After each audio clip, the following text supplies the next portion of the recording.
For at least the third time in a week that we've been tracking, ICE agents make an arrest at an airport. The one in Denver last week went viral with cell phone video capturing the arrest of a woman as she tried to board a flight.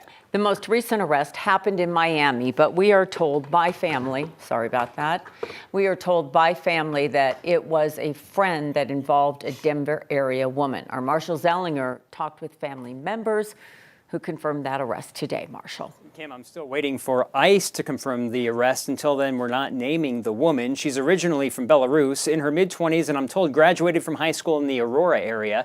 And according to her family, she has an asylum request and a work permit through 2030. But as we reported last week, a work permit does not equal legal status in the country.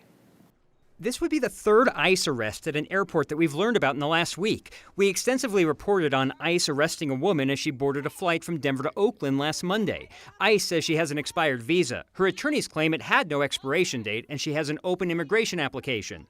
In Nashville, a Southwest flight attendant was arrested last week. Again, ICE said it was an expired visa. And now an arrest at the Miami airport involving a woman from the Denver area. The Deportation Data Project out of UC Berkeley and UCLA collects immigration arrest data from the federal government through open records requests.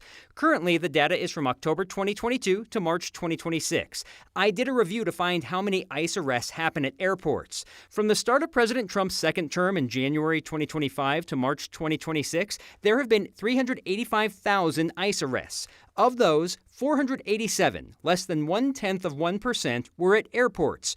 The most happened at Chicago O'Hare. DIA is not even listed as a place where ICE made arrests prior to March.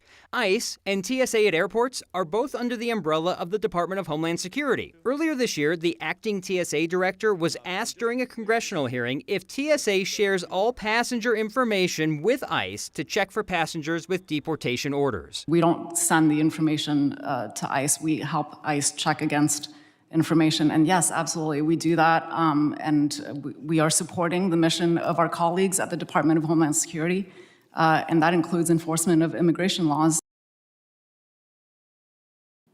As it relates to that Deportation Data Project data, I should mention it's only as good as the information filled in by ICE. So we can say at minimum, those 487 cases at airports are known. It's possible there are more, and that the paperwork or whatever's done on a computer aren't as specific by naming the airport as the ones that specifically name the airport. Phil?